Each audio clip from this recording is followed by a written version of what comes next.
바다가 마른 땅이 되다라는 제목으로 하나님 말씀 증거하도록 하겠습니다. 하나님은 당신 백성들을 예상 밖의 길로 인도하는 분이십니다. 우리 삶을 보면 다 그렇지 않습니까? 저는요, 하나님이 제 삶을 이렇게 인도하시리라고 상상도 못했습니다. 제가 예상했던 것과는 전혀 다른 길로 하나님이 인도해 오셨고, 앞으로도 그렇게 또 하나님이 인도해 가실 거라고 생각이 듭니다. 뭐 저만이 그런 게 아니라 모든 믿는 자들이 다 인정하는 겁니다. 하나님 왜 이렇게 하시는 걸까요? 그건요, 두 가지 이유 때문에 그런 건데요. 하나는 우리의 믿음의 연단을 위해서 그런 것이고, 또 하나는 하나님의 영광을 위해서 그런 겁니다. 그걸 잘 보여주는 이야기가 우리가 지난주 살펴봤던 하나님의 이스라엘 백성들을 홍해로 인도하신 이야기인 거예요. 그들은 왜 굳이 가던 길에서 돌이켜서 동쪽으로 계속 가게 하시면 되는데, 거기서 돌이켜서 남서쪽으로 애굽의 군사 요새가 있는 그 믹돌과 그 바다 사이로 인도하셔서 뒤에 애굽 군대가 쫓아오면 꼼짝없이 광야에 갇힐 수밖에 없는 그 막다른 길, 그 비하히롯 앞 그 바닷가, 왜 거기로 하나님이 인도하신 걸까요? 왜? 그건요, 환난 때마다 애굽으로 돌아가려는 그들의 연약한 믿음을 연단하시고, 그리고 그 애굽을 철저히 심판하심으로 온 열방이 세상을 압도하는 하나님의 위엄을 보고 하나님을 높이는 영광을 얻기 위해 그러신 거라는 겁니다. 이게 우리가 지난주 살펴봤던 말씀이죠. 이걸 압축해서 보여주는 말씀이 이제 애굽 군대가 뒤쫓아 와 있는 걸 보고 크게 두려워하여 원망과 불평을 쏟아내는 그 이스라엘 백성들에게 하나님의 모세를 통해서 주신 말씀, 그게 뭡니까? 가만히 서서 하나님의 구원을 보라라는 말씀이라는 거예요. 가만히 서라는 건 무슨 뜻이라고 했습니까? 두려움과 낙심으로 인한 이 불평과 원망을 거치고 믿음으로 하나님이 인도하시니까 막다른 길에 굳게 잘 서 있는 걸 말하는 것이라고 했습니다. 이게 인내를 통한 믿음의 연단이라는 거예요. 그러면 하나님이 행하시는 놀라운 구원을 보게 될 거라는 겁니다. 이게 하나님이 영광을 얻으시는 거랍니다. 그러니까 이건 하나님이 뜻밖의 길로 인도하시는 건 우리의 믿음의 연단과 하나님의 영광을 위해서임을 잘 보여주는 사건, 이게 이제 홍해 사건이라는 겁니다. 그러니까 이 말씀 잘 붙들고 가만히 있어서 하나님의 구원을 보라라는 이 말씀 잘 붙들고 하나님의 이 뜻밖의 인도하심을 잘 따라가는, 예상 밖의 도저히 이해할 수 없는 그런 길로 우리를 인도해 갔을 때도 하나님의 인도하심을 잘 쫓아가는 그런 믿음의 사람들이 다 되시길 바랍니다. 이스라엘 백성들은 이 말씀을 잘 붙들었을까요? 가만히 있어서 하나님의 구원을 보라라는 이 말씀, 이걸 잘 붙들었을까요? 오늘 본문에 보면 아니었던 것 같습니다. 그래서 이렇게 말씀하고 있습니다. 15절에 여호와께서 모세에게 이르시되 너는 어찌하여 내게 부르짖느냐? 이스라엘 자손에게 명령하여 앞으로 나아가게 하라. 앞에 보면 이스라엘 백성들이 애국 군대를 보고 크게 두려워해서 하나님께 부르짖었다라는 말씀은 있어도 모세가 부르짖었다는 말씀은 없습니다. 앞에. 근데 왜 여기서는 하나님께서 모세에게 왜 부르짖냐? 라고 왜 꾸짖으시는 걸까요, 지금? 이건 두 가지 중에 하나로 볼 수 있는데요. 하나는 모세도 부르짖었지만 그걸 기록하지 않았거나 이스라엘의 부르짖음을 그들을 대표하는 모세의 부르짖음으로 좀 말씀하는 것이거나 이 둘 중에 하나일 거라는 겁니다. 둘 다 가능합니다. 둘 다. 근데 문맥을 보면 후자가 더 타당해 보입니다. 백성들에게 가만히 있어서 하나님의 구원을 보라? 가만히 있어라? 이렇게 강조해서 말해놓고는 자기는 또 따로 몰래 하나님께 부르짖는다는 건 좀 이게 좀 안 맞는 것 같고요. 이보다는 이스라엘을 대표하는 그에게 하나님이 말씀하는 것으로 보는 게 더 설득력이 있어 보입니다. 그러니까 이건 이스라엘 백성들이 하나님의 말씀을 듣고도 계속 부르짖었다는 거예요. 가만히 있어서 하나님의 구원을 봐. 가만히 좀 있어. 라는 하나님의 말씀을 듣고도 하나님 앞에 계속 부르짖었다는 겁니다. 이건요, 우리가 충분히 이해할 수 있어요. 아무리 하나님이 가만히 있어, 아무리 가만히 서서 하나님의 구원을 봐 라고 말씀하셔도 아니, 뒤에 와 있는 자기를 죽이려고 하는 이 막강한 이 애국 군대를 보면 가만히 있을 수가 없죠. 어떻게 가만히 있을 수 있습니까? 우리도 얼마나 자주 그렇습니까? 하나님의 말씀을 아무리 들어도 당장 우리 눈앞에 큰 문제가 생기면, 큰 문제가 보이면 가만히 있을 수가 없잖아요. 재정적인 필요가 지금 급한데 지금 어떻게 가만히 있어요? 자녀에게 문제가 생겼는데 어떻게 가만히 있습니까? 내 건강에 지금 빨간불이 들어왔는데 어떻게 가만히 있을 수 있어요? 안 되는 겁니다. 아무리 말씀을 들어도 불안을 떨쳐낼 수가 없는 거예요. 그게 우리도 다 경험하고 있는 거 아닙니까? 그러면 이럴 땐 어떻게 해야 됩니까, 대체? 솔직하게 하나님께 고백하면 되는 거예요, 솔직하게.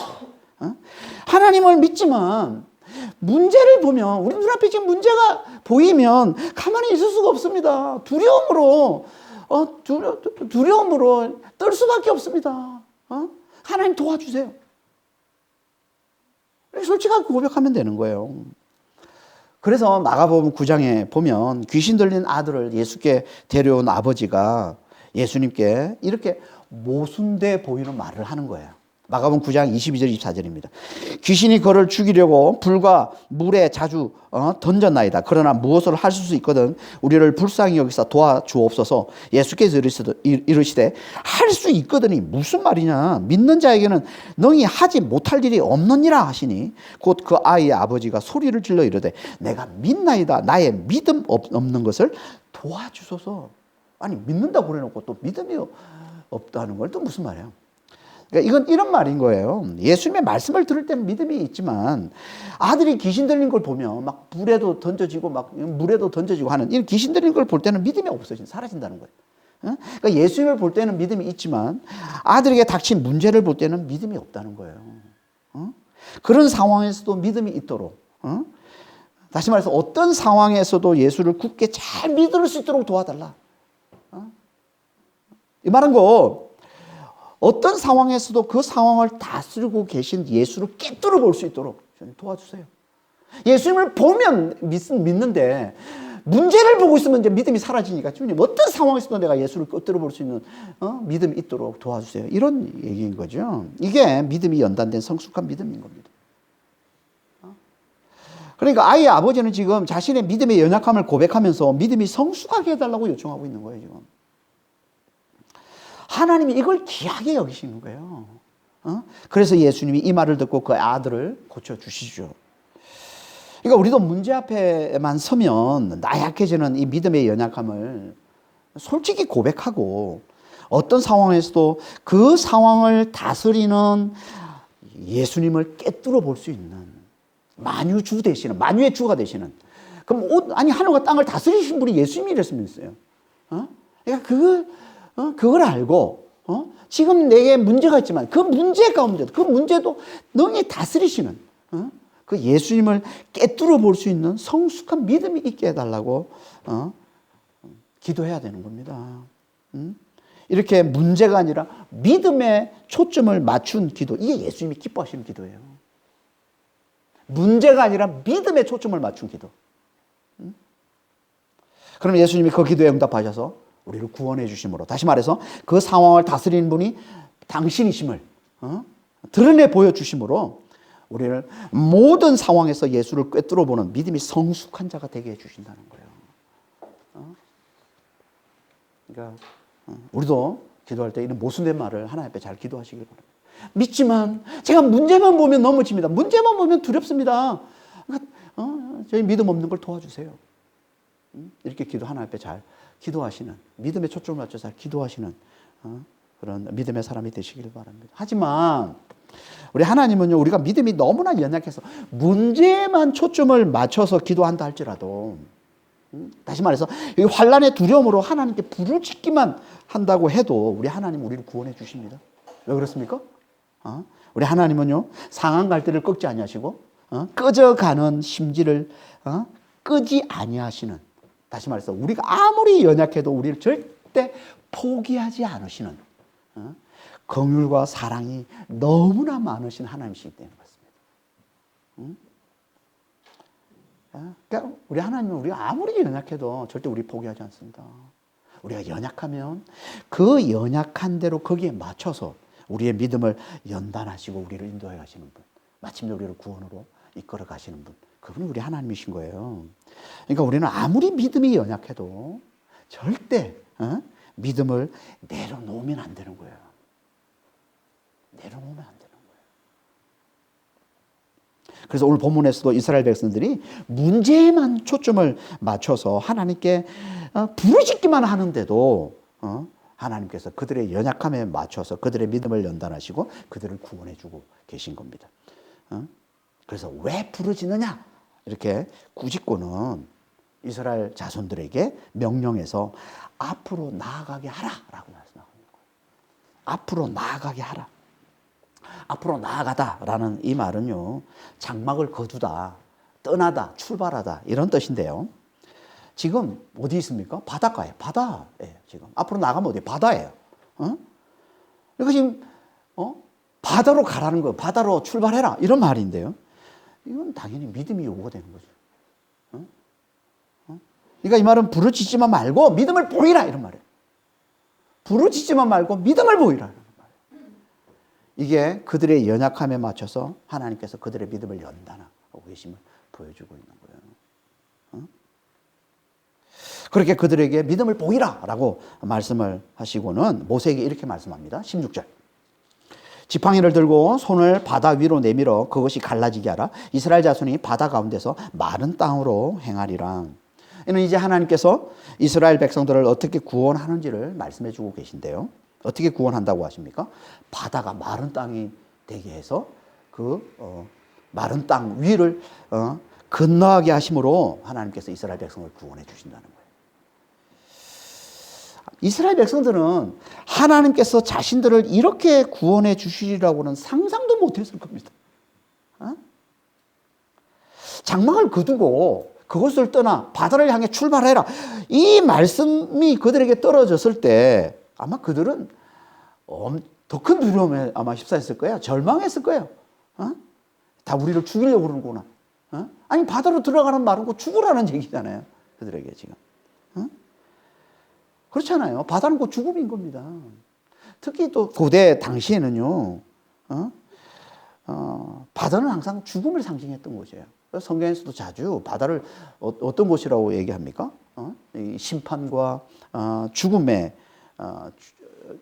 장소, 악한 자의 처소, 이걸 이제 상징했던 게 바다였어요. 성경에 보면.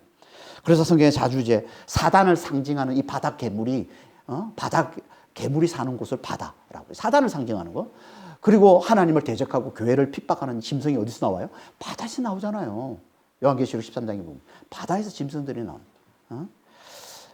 그러니까 바다는 죽음과 멸망, 심판을 상징하는 곳이에요. 악한 자의 처소를 상징하는 곳이에요. 이 바다가. 근데 그 바다로 지금 가라고 하면 죽으라는 소리로 당연히 그렇게 들렸을 겁니다. 그런데 하나님께서 어떻게 하셔요? 그 바다를, 그 죽음의 처소, 그 심판의 장소인 그 바다를 마른 땅이 되게 해주시더라는 거예요. 마른 땅. 마른 땅은 뭘 상징하는 걸까요? 그건 생명을 상징합니다. 생명을. 그래서 창세기에 보면은 바다에서 물이 한 곳으로 모여서 뭐가 나와요? 묻이 나오죠. 육지가 나와요. 마른 땅이 나옵니다. 그리고 그때 비로소 생명체가 자라기 시작합니다.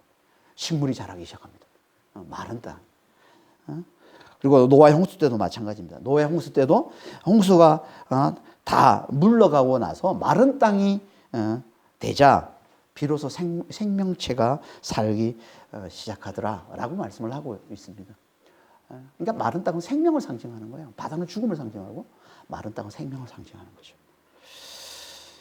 그러니까 하나님이 지금 바다를 마른 땅이 되게 해서 당신 백성들을 건너가게 하심으로 구원해 주시는 이건 뭘 말씀하는 거예요? 하나님이 사망을 멸하시고 당신 백성들에게 생명의 길로 인도해 주심을 말씀하고 있는 겁니다.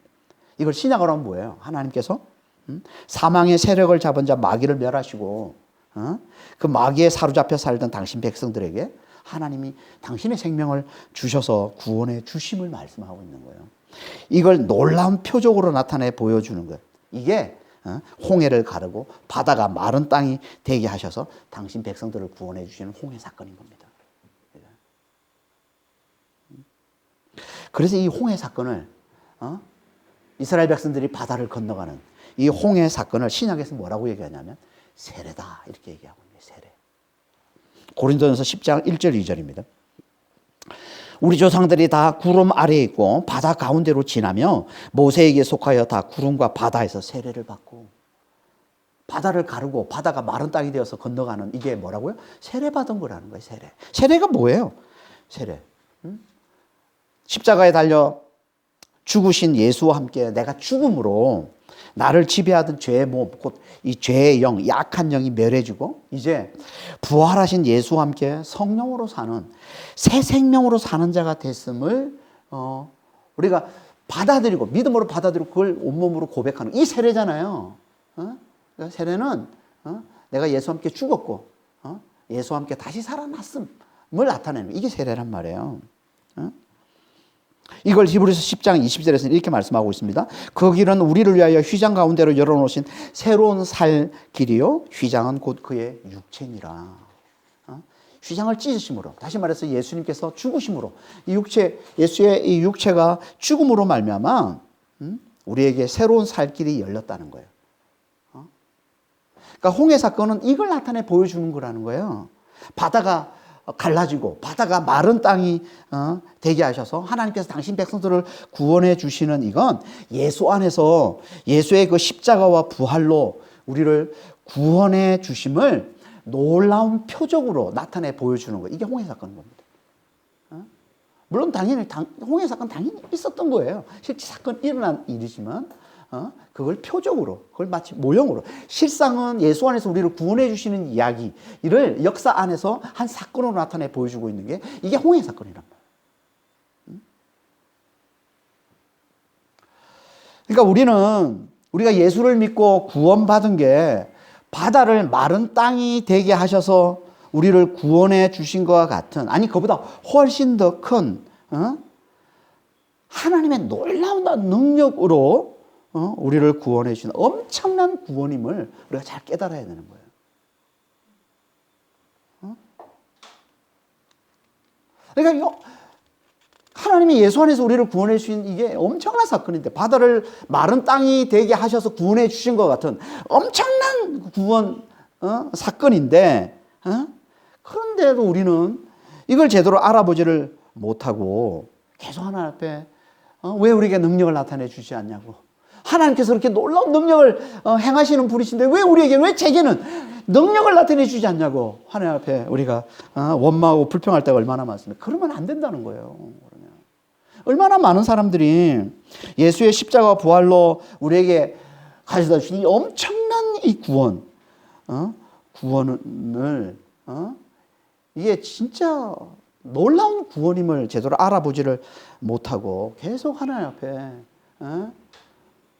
왜 하나님께서 그렇게 능력이 많으신데 왜 내 삶에는 능력을 나타내 주지 않느냐고 하나님을 원망하는 경우가 참 많이 있습니다. 왜 그런 걸까요? 왜 우리가 예수님께서 예수 안에서 하나님이 우리를 구원해 주신 이게 하나님의 놀라운 능력을 우리에게 나타내 보여줘서 우리를 구원의 사건으로 왜 우리가 보지를 못하는 걸까요? 왜 우리 눈에 보이는 진짜 바다를 아니 이러면 진짜 내가 하나님 잘 믿겠는데 진짜 바다를 갈라서 마른 땅이 되게 해서 건너가게 해주시는 이런 걸 내 평생 한 번만 보기만 해도 내가 평생 하나님을 그럴 것 같지 않아요, 여러분?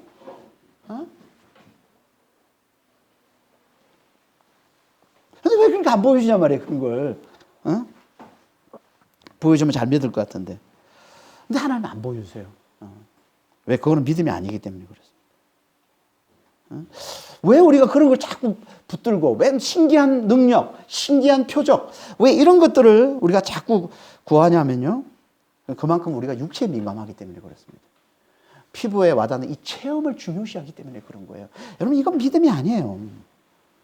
다시 말해서 우리는 그만큼 말씀과 성령에 민감하지 않기 때문에 그런 거예요. 믿음은요, 육체가 아니라 영에 민감해지는 게 믿음입니다. 여러분 잘 깨달으시길 바랍니다. 믿음은요, 육체가 아니라 영에 민감해지는 거예요. 말씀과 성령에 민감해지는 거예요. 이게 믿음이에요. 어? 말씀과 기도를 가까이 함으로 성령으로 말미암아 그 말씀이 살아있는 것처럼 와닿는 거예요. 그 말씀이 현실로 와닿는 거예요. 어? 이게 믿음인 겁니다. 어? 예수 안에서 내가 죽었고 이제 내 안에 예수님이 사신다는 게 현실로 와닿는 거예요.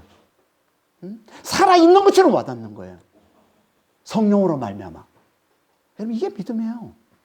어? 그래서 믿음은 뭐라고 그래요? 바라는 것들이 실상이요. 보지 못하는 것들이 증거라고 그러잖아요. 이게 믿음이라고 그러잖아요.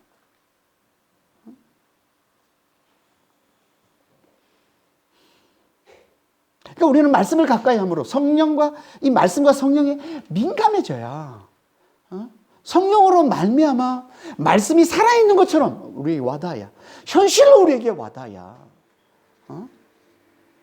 우리가 정말 하나님을 잘 믿는 자가 되는 거예요. 우리가 하나님이 예수님께서 우리에게 주신 이 구원이 얼마나 큰 구원이 얼마나 놀라운 구원인지 우리가 그걸 제대로 잘 알아보게 되는 것이고 그리고 모든 상황 속에서 그 어떤 상황에서도 그 상황을 다스리고 계신 분은 예수님이심을 우리가 잘 깨뚫어 볼 수 있는 자가 되는 것이고 그래서 우리가 하나님을 예수님을 잘 예배하는 자가 되는 겁니다. 이게 아니면 우리는 늘 우리가 받은 이 구원을 시시하게 여기고 또 다른 신기한 표적을 날마다 구하는 이들이 누구예요? 이들이 유대인들이잖아요. 마태복음 16장에 사두개인들이 예수님께 와가지고 예수님이 그렇게 놀라운 능력들을 수없이 많이 행했는데도 떡 5개로 5,000명을 먹이는 엄청난 오병의 이적을 행했는데도 세상에 그 행한 그 이적이 마르기도 전에 침이 마르기도 전에 지금 사두개인들이 예수님께 와서 뭐라고 그래요? 우리에게 표적을 보여주세요.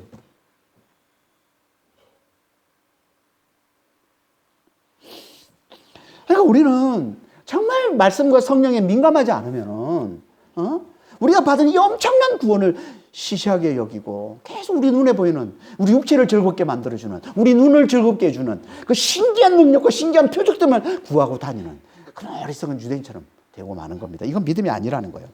그러니까 우리는 정말 늘 말씀을 가까이 함으로 이 말씀과 성령에 민감한 자가 되어야 돼요. 성령으로 말미암아 말씀이 살아있는 것처럼 와닿고 말씀이 현실로 와닿는 진짜 믿음의 사람이 되시길 바랍니다. 하나님은 이렇게 말씀과 성령에 민감한 자를 들어서 많은 사람들을 구원케 하는 일에 쓰시는 겁니다.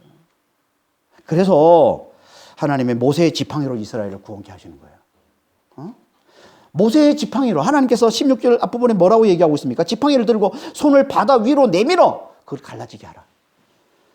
왜 모세 지팡이를 들고서 바다 위로 내밀어서 갈라지게 하는 걸까요? 왜? 그냥 갈라지라 그래도 되고 그냥 아니면 그래도 되잖아요. 근데 굳이 왜 지팡이를 들고 그걸 바다 위로 내밀어서 갈라지게 하라는 걸까요? 왜? 그건요. 그 지팡이가 하나님이 함께 하시는 하나님의 능력을 나타내는 지팡이 때문에 그렇습니다. 출애굽기 4장 20절에 모세가 하나님의 지팡이를 손에 잡았더라. 모세의 지팡이가 모세가 잡고 있는 지팡이가 하나님의 지팡이라는 거예요. 하나님의 지팡이가 무슨 뜻이에요? 하나님이 함께 하셔서 능력을 나타내는 하나님의 능력을 나타내는 지팡이를 말하는 겁니다. 왜 굳이 하나님은 모세의 지팡이와 함께 하셔서 그 지팡이를 통해서 능력을 나타내시는 걸까요? 왜? 그건 우리 앞에 자세히 살펴봤지만 그게 뭐라고 했습니까? 그건요. 그 지팡이가 아무것도 아닌 자 양치기 모세를 상징하기 때문에 그럼 지팡이는 모세를 상징하는 거예요. 모세. 그러니까 모세가 지금 잡고 있는 이 지팡이는 그냥 흔한 평범한 아무것도 아닌 그냥 양치기들이 붙들고 있는 지팡이에요. 평범한 지팡이 아무것도 아닌 지팡이에요. 그냥. 그러니까 그 지팡이를 하나님이 함께 하셔서 하나님의 능력이 나타나는 지팡이가 되게 하셨다는 건 아무것도 아닌 자, 평범한 양치기 있는 모세를 통해 놀라운 능력을 나타내심을 보여주고 있는 거예요. 하나님께서. 다시 말해서 그가 대단한 자로 자신을 대단한 자로 여겼던 애굽의 왕자였을 때는 그가 이스라엘을 구원하려고 해도 하나님 가만히 계시더니 돕지도 않으시더니 그가 광야에서 40년간 양치기로 지내면서 자신을 철저히 낮추는 자가 되자 사실은 아무것도 아닌 자로 여기는 철저히 낮추는 자가 되자 하나님께서 비로소 그와 함께 하셔서 그를 통해 놀라운 능력을 나타내심을 보여주는 거예요. 이게 그의 지팡이를 하나님의 놀라운 능력이 나타나는 하나님의 지팡이가 되게 하신 거예요. 그러니까 지팡이는 모세를 상징하는 거예요. 아무것도 아닌 자, 평범한 자, 하나님 앞에 자신을 철저히 낮춘 자, 모세를 상징하는 거예요. 하나님은 하나님 앞에 자신을 철저히 낮추는 자를 들어서 당신의 놀라운 능력을 나타내신다는 거예요. 지팡이뿐만 아니라 또 한 가지 모세에게 이걸 강조해서 나타내 보여준 사건인데 그게 뭐예요? 하나님이 모세를 만난 장소. 하나님 모세 언제 40년 동안 광야에서 양치기를 하던 모세를 하나님 만나 주시는데 어디서 만납니까? 우리가 3장 2절에서 살펴봤죠. 그 호렙산, 그 시내산 가시뜰기 가운데에서 나오는 불꽃으로 하나님이 나타나셔서 모세를 만나 주십니다. 그럼 가시뜰기는 광야, 사막에 흔한, 당시에 사막에 흔하고 작고 연약한 그런 아카시아 나무예요. 그러니까 되게 흔한 거예요. 평범한 거예요. 아무것도 아닌 거예요, 아카시아. 근데 거기에 하나님께서 불꽃으로 나타나신 거예요. 불은 붙었지만 가시들이가 타지 않는, 사라지지 않는 그런 희한한, 그런 놀라운 능력으로 하나님께서 이제 모세를 만나 주신 거죠. 이것도 뭘 보여주는 거예요? 당연히 평범한 양치, 아무것도 아닌 자 양치인 모세와 함께 하시는 하나님의 놀라운 능력을 나타내 보여주시는 겁니다. 그러니까 하나님은요, 하나님 앞에 자신을 철저히 낮춘 자를 들어서 당신의 놀라운 능력을 나타내 주심을 강조해서 보여주고 있는 거예요. 이 지팡이를 통해서, 가시떨기 불꽃을 통해서 그걸 보여주는 겁니다. 지금도 마찬가지입니다. 하나님은 정말 우리가 다 하나님과 함께 하기를 원하잖아요. 우리를 통해서 하나님의 능력이 나타나기를 원하잖아요. 그럼 어떻게 해야 돼요? 하나님 앞에 자신을 철저히 낮추는 자가 되어야 된다는 거예요. 그게 그건 뭐예요? 하나님 앞에 자신을 철저히 낮춘 자가 되는 게 뭐예요? 그냥 자기 생각을 내려놓고 하나님의 말씀을 잘 붙드는 자가 되는 겁니다. 말씀과 성령에 민감한 자가 되는 거예요.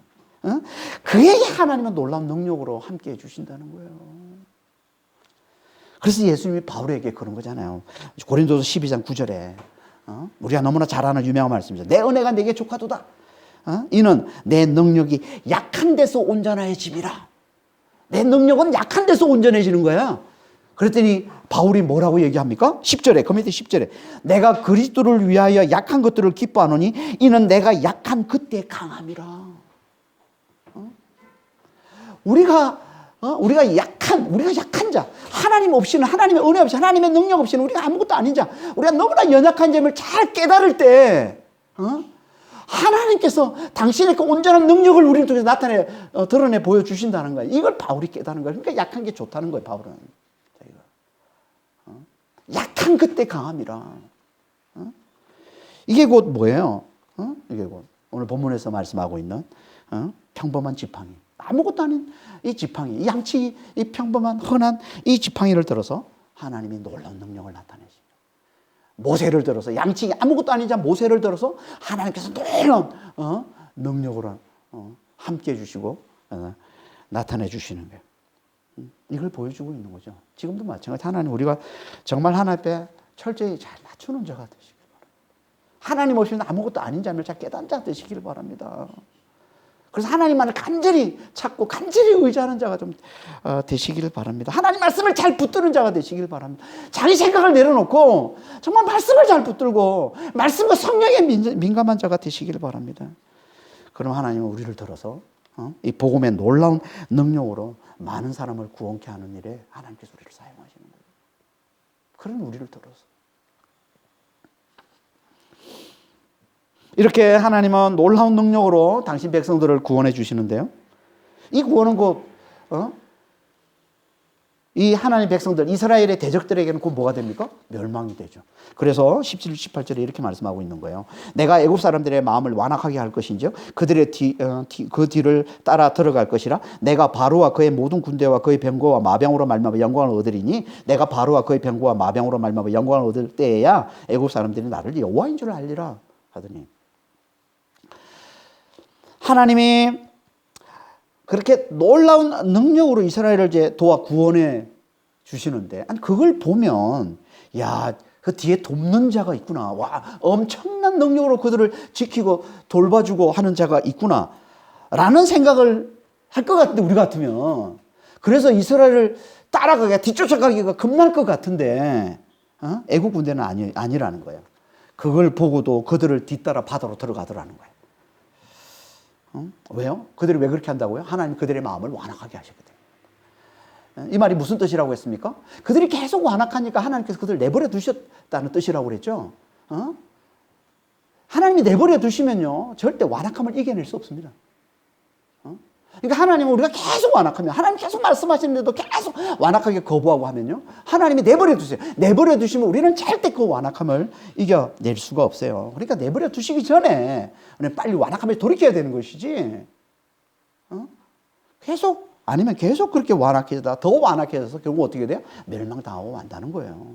이걸 보여주는 게 애국 군대의 모습인 거죠. 그런데 그 멸망이 하나님께 뭐가 된다고요? 영광이 된다는 거예요. 애국 군대의 이 멸망이 하나님께 영광이 돼요. 세상을 압도하는, 세상보다 더 크신 하나님의 위엄을 보고 세상이 하나님을 높이는 영광이 되는 거예요. 와, 최강국 일곱을 하나님께서 저렇게 멸망시키셨다고? 이게, 이 소식을 나중에 이제 그 가나안 땅에 들어갔을 때 누가 들어요? 라합이 듣잖아요. 기생 라합이. 그리고는 가나안 땅에 있는 모든 사람들이 다 하나님을 두려워하더라. 이 얘기를 듣고서 하나님의 영광을 얻는 거예요. 이거 보면서. 그래서 하나님의 영광을 얻을 때 애국 사람들이 하나님을 여호와인 줄 알리라. 여호와인 줄 알리라. 여호와가 무슨 뜻이라고 했습니까? 스스로 있는 자. 다시 말해서 그분만이 스스로 계시고 다른 모든 존재는 그분을 힘입어 살고 기도하며 존재하는, 다시 말해서 모든 존재, 다른 모든 존재를 다스리는 만유의 주가 되심을 나타내는 이름, 하나님의 이름, 이게 여호와라고 그랬죠.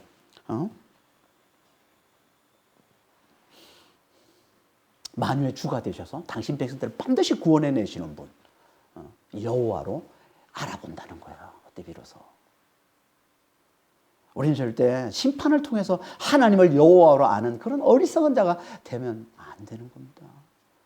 그 전에 십자가와 부활로 하나님의 놀라운 사랑과 놀라운 이 능력을 우리가 잘 알아보고 예수를 잘 믿는 자가 되셔서 구원받는 자가 돼야지.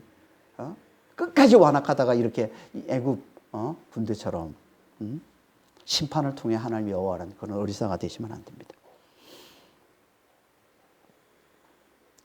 이렇게 하나님이 이스라엘의 구원과 애굽의 심판을 이제 말씀해 주시고는, 모세에게 말씀해 주시고는, 이제 그분이 여호와가 되셔서, 그분이 만유의 주가 되셔서 어떻게 그 구원과 그 심판을 실행해 내시는지를 이제 구체적으로 말씀해 줍니다. 그게 19절 이하의 말씀이에요. 모세에게 말씀해 주신 걸 하나님께서 당신이 여호와가 되셔서 어떻게 그걸 이루어내시는지, 그 말씀을 성취해내시는지, 그 구원과 심판을 이루어내시는지를 말씀해 주고 있는 게 19절 이하인데요. 19절 20절 한번 보겠습니다. 이스라엘 진 앞에 가던 하나님의 사자가 그들의 뒤로 옮겨가매 구름 기둥도 앞에서 그 뒤로 옮겨 애굽 진과 이스라엘 진 사이에 이르러 서니 저쪽에는 구름과 흑암이 있고 이쪽에는 밤이 밝음으로 밤새도록 저쪽이 이쪽에 가까이 못하였더라. 먼저 하나님은 애국 군대를 꼼짝 못하게 만드십니다. 어떻게? 이스라엘 앞에 가던 하나님의 사자와 구름 기둥이 뒤로 가서, 하나님의 사자와 구름 기둥 앞에 13장 21절에 보면 하나님이 앞에 가고 구름 기둥, 하나님과 구름 기둥이 앞에 가, 이렇게 표현되어 있는데, 여기는 또 하나님의 사자, 여호와의 사자가 구름 기둥과 앞에 갔다고 얘기하고, 그러니까 여호와의 사자는요 하나님과 동일한 거예요. 하나님의 동일한 존재, 동일한 존재면서 하나님이 드러나신 존재, 이 여호와의 사자입니다. 그래서 구약의 하나님 아들, 구약의 그리스도, 나타내는 표현이다. 이렇게 얘기도 하는데 하나님이 드러나신 존재. 이게 여호와의 사자인 거예요. 그리고 이제 그걸 표적으로 보여주는 거예요. 이게 구름 기둥인 겁니다. 하나님의 임재를 표적으로 보여주는 거예요. 그 여호와의 사자와 그 구름 기둥이 뒤로 가서 애굽과 이스라엘 사이에 서서 애굽 쪽에는 구름과 흑암이 있게 하고 이스라엘 쪽에는 밤인데도 빛이 비추게 해서 그렇게 갈라 놓더라는 거예요. 그러자 밤새도록 애굽이 이스라엘 쪽으로 가까이 오지 못하더라. 구름과 흑암으로 덮어버리니까 그들이 꼼짝을 못하는 거예요. 여기 있는 흑암이 무슨 흑암이에요? 그러니까 하나님께서 애굽을 열 재앙으로 치시잖아요. 9번째 재앙이 뭐예요? 그게 흑암이에요. 그 흑암으로 치시는데 그 흑암과 같은 단어예요. 여기 흑암이. 그 흑암이 어떤 흑암이라고 했습니까? 출애굽기 10장 21절 23절에 이렇게 말씀하고 있습니다. 애굽 땅에 흑암이 있게 하라. 곧 더듬을 만한 흑암이리라. 그동안은 사람들이 서로 볼 수 없으며 자기 처소에서 일어난 자가 없으니. 더듬을 만한 흑암이라는 게 무슨 말이냐면 손으로 만질 만큼 아주 짙은 흑암을 말하는 거예요. 아주 짙은 흑암. 그래서 볼 수도 없어요. 아무것도 안 보여. 그리고 그러니까 자리에 일어날 수도 없죠. 그렇죠. 움직일 수가 없는 거예요. 아무것도 안 보이니까. 아주 짙은 흑암을 얘기하는 겁니다. 그러니까 이 흑암으로 덮어버린 거예요. 그러니까 이스라엘 쪽으로 애국 군대가 이스라엘 쪽으로 가까이 올 수가 없는 거예요. 꼼짝을 못하는 거예요. 반면에 이스라엘 쪽에는 어떻게 되더라? 밤이 밝더라. 이 말은 이스라엘 쪽으로는 구름 기둥이 불기둥이 되어서 비춰주는 거예요. 불기둥이 되어서 비춰주더라는 거예요. 그러니까 이스라엘 사람들은 밤새도록 홍해를 건널 준비를 잘 할 수 있었던 거예요. 밤새도록. 애국 군대를 묶어놓고 이스라엘 백성들은 홍해를 건너갈 준비를 잘 하게끔 하나님 그렇게 만들어 주신 거죠. 이게 하나님이 행하시는 구원이라는 겁니다. 아무리 막강한 군대가 뒤쫓아와도 하나님은 능히 그들을 아무 힘도 못 쓰게 만들어 내실 수 있는 분이시라는 거예요. 이게 우리 하나님의 여호와의 능력이신 거예요. 만유의 주가 되신 우리 하나님의 능력이 이거라는 겁니다. 그리고 또 하나님은 바다를 가르십니다. 21절. 모세가 바다 위로 손을 내밀매 여호와께서 큰 동풍이 밤새도록 바닷물을 물러가게 하시니 물이 갈라져 바다가 마른 땅이 된지라. 앞에서는 흑암으로 애굽을 꼼짝 못하게 하시더니 여기서는 이제 갑자기 큰 동풍이 불게 하시고는 바다를 물러가게 하시고 바다를 물러가게 해서 바다가 마른 땅이 되게 만들어 주시더라는 거예요.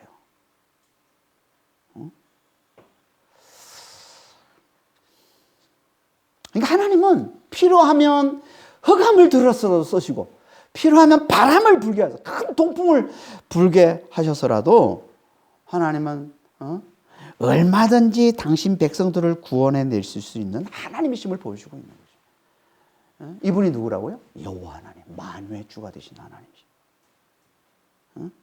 당신이 원하는 대로 무엇이든 들어서 당신의 뜻을 이루어내시는 하나님. 이분이 여호와 하나님이시라는 거예요. 이분이 만유의 주시라는 거예요.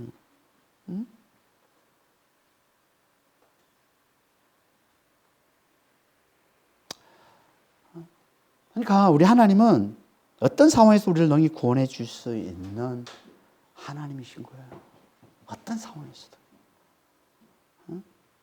이걸 보여주고 있는 이야기가 홍해 이야기란 말이에요.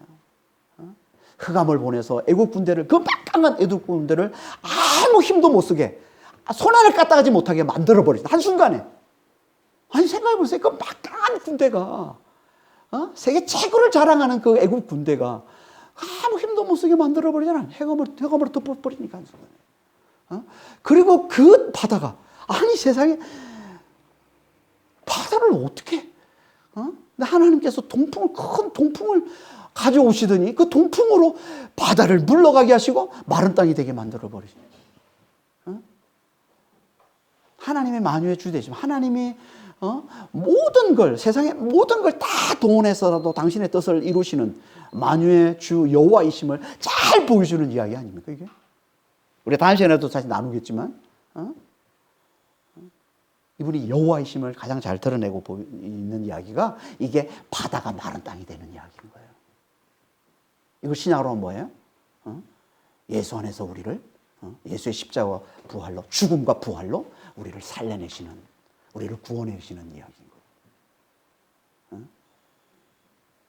그분이 여호와이시기 때문에, 그분이 만유의 주이시기 때문에 모든 존재를 다스리시는 만유의 주이시기 때문에 가능한 능력이라는 거예요. 그러니까 우리는 이 하나님의 능력을 잘 알고, 그분이 여호와이심을, 만유의 주심을 잘 알고 그분의 그 능력을 의지해서 그분이 우리에게 주시는 구원을 잘 누리는 자가 되시길 바랍니다. 지금 우리 삶 가운데 우리를 뒤쫓고 있는 막강한 세력이 있습니까? 재정적인 압박입니까? 관계의 불화입니까? 성공의 목마름입니까? 이런 것들이 지금 우리를 뒤쫓고 있는 막강한 세력 아닌가요? 지금 그 앞에 머리가 막 짓눌리고 거기에 우리가 압박당하고 그러고 있지 않나요? 그게 뭐든 만유의 주 우리 하나님은요, 얼마든지 그것들을 무력하게, 우리에게 아무 힘도 못 쓰게 만들 수 있다는 거예요. 그 가운데서도 우리 하나님은 우리를 얼마든지 평안을 누리게, 자유를 누리게, 기쁨을 누리게 하실 수 있다는 거예요. 이분이 만유의 주 여호와 우리 하나님이시라는 겁니다. 우리를 가로막고 있는 절망의 바다가 있습니까? 질병입니까? 가난입니까? 실패입니까? 그게 뭐든 만유의 주 여호와 우리 하나님은 얼마든지 그 가운데 새롭고 새로운 살 길을 열어내시는 하나님이시라는 거예요. 얼마든지 부활을 주시는 하나님이시라는 거예요. 이분이 만유의 주 여호와 우리 하나님이시라는 겁니다. 우리는 정말 하나님이 우리에게 주시는 이 은혜와 이 능력을 잘 누리며 사시는 자가 되시길 바랍니다. 그 만유의 주 되시는 하나님이 지금 우리와 함께 하셔서 그 놀라운 능력으로 우리를 지키고 돌보시고 반드시 우리를 구원해 내십니다. 지금도 이 하나님의 능력과 이 하나님의 은혜를 잘 누리며 사시길 바랍니다. 어떻게 해야 돼요? 그러려면 잘 알아봐야죠. 그분의 만유의 주심을 잘 알아봐야죠. 어떻게? 우리가 말씀을 붙들고 말씀과 성령의 민감한 자가 되어서 성령으로 말미암아 그 말씀이 살아있는 것처럼 그 말씀이 현실로 와닿는 그런 믿음이 있어야. 하나님이 만유의 주시라고 했는데, 여호와시라고, 모든 만물을 다스리는 여호와시라고 말씀하고 있는데, 그리고 예수님도 골로새 3장 11절에 예수님은 만유시고 만유 안에 있다고, 예수님이 만유의 주시라고 얘기하고 있는데, 이 말씀이 현실로 와야 돼. 이 말씀이 살아있는 것처럼 우리에게 와닿아야 되는 거예요. 하늘과 땅을 다스리시는 그분이, 모든 만물을 다스리시는 그분이 지금 우리와 함께 하고 계시다는 마태복음 28장 18절에서 20절에 이 말씀이 우리에게 와닿아야 되는 거예요. 성령으로 말미암아. 그래야 우리가 지금도 우리와 함께 하시는 하나님 우리가 잘 의지하고 그분이 그 크신 능력으로 지금 우리를 붙들고 계시구나, 우리의 삶을 붙들고 계시구나, 이걸 우리가 잘 깨닫게 되고 우리가 주어지는 모든 상황 속에서 예수님을 꿰뚫어보는, 만유의 주 대신 예수님을 꿰뚫어보는 그런 성숙한 믿음을 가진 자가 되는 거예요.